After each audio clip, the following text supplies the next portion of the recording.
क्या आप जानते हैं एक ऐसा डाकघर जो पानी में तैरता है? तो आज हम आपको उस डाकघर के बारे में बताने जा रहे हैं। तो चलिए शुरू करते हैं आज की वीडियो। दुनिया की सबसे बड़ी डाक सेवा भारत में है।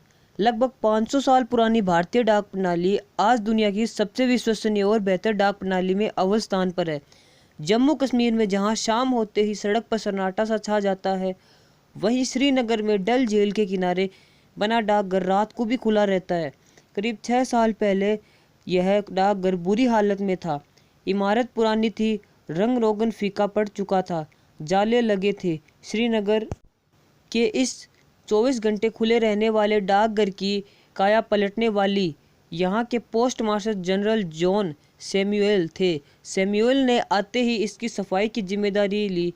सैमुअल के प्रयासों का ही परिणाम है कि आज यह डाकघर एक पर्यटन केंद्र के रूप में उभरा है। सैमुअल के प्रयत्नों से आज कश्मीर के 1700 डाक खाने काम कर रहे हैं। क्या बात है। इस डाकघर को सर्वश्रेष्ठ प्रदर्शन में दूसरा स्थान मिला। धरती का स्वर्ग कहे जाने वाले कश्मीर की मशहूर डल झील में स्थित इस फ्लोटिंग पोस्ट ऑफिस में सारे कामकाज होते हैं जो दूसरे सामान्य पोस्ट ऑफिस में होते हैं। हालांकि इस पोस्ट ऑफिस में कुछ चीज़ें दूसरे डाकघरों से अलग भी हैं। मसलन इस डाक खाने की मुहर पर तारीख और पते के साथ शिकारी के रहे नाविक की तस्वीर भी बनी होती है। ये पोस्ट है तो अंग्रेज़ों के ज़माने का, लेकिन इसे नया नाम फ्लोटिंग पोस्ट ऑफिस साल 2011 में मिला। पहले इस पोस्ट ऑफिस का नाम नेहरू पार्क पोस्ट ऑफिस था, लेकिन 2011 में तत्कालीन chief post master John Samuel ने इसका नाम फ्लोटिंग पोस्ट ऑफिस रखवाया। अगस्त 2011 में राज्य के तत्कालीन मुख्यमंत्री उमर अब्दुल्ला और तत्कालीन केंद्रीय संचार और आईटी मंत्री सचिन पायलट ने इसका उद्घाटन किया। ये पोस्ट ऑफिस जिस हाउस बोर्ड में है उसमें 2 कमरे हैं। एक कमरा पोस्ट ऑफिस के तौर पर काम करता है और दूसरा कमरा संग्रहालय के तौर पर संग्रहालय में भारतीय डाक इतिहास से जुड़ी चीज़ें उसमें रखी गई। आप ये न समझिए कि ये तैरता डाकघर केवल सजावट की चीज़ है। नहीं, डल झील के हाउस बोट में रुकने वाले सैलानी और वहाँ घूमने वाले पर्यटक अपने मित्रों परिजनों को डाक भेजने के लिए इस्तेमाल करते हैं। स्थानीय नागरिक इस डाकघर की बचत योजनाओं का भी लाभ उठाते हैं और अपनी गड़ी हुई मेहनत कमाई इसमें जमा करते हैं। डल झील के इलाके करीब 50,000 लोग रहते होंगे।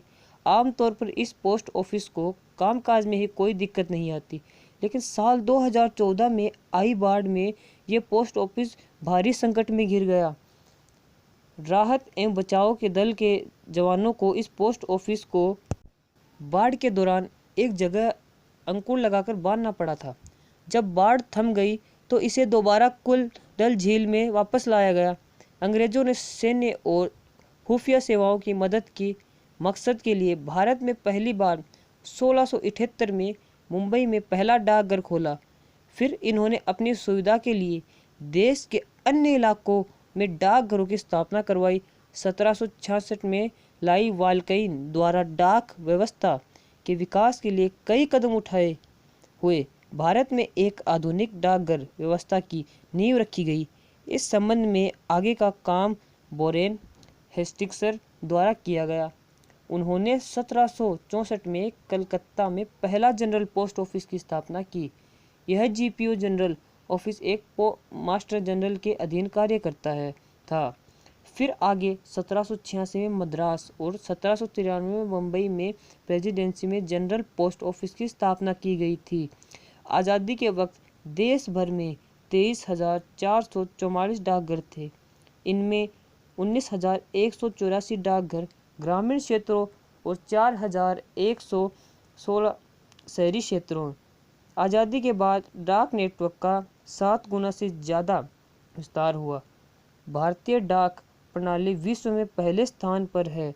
तो आज हम आपने बताया कि तैरने वाला डाकघर कैसा है और ये कैसे बना, और इसकी स्थापना के बाद और डाकघर भी किस तरह से बने।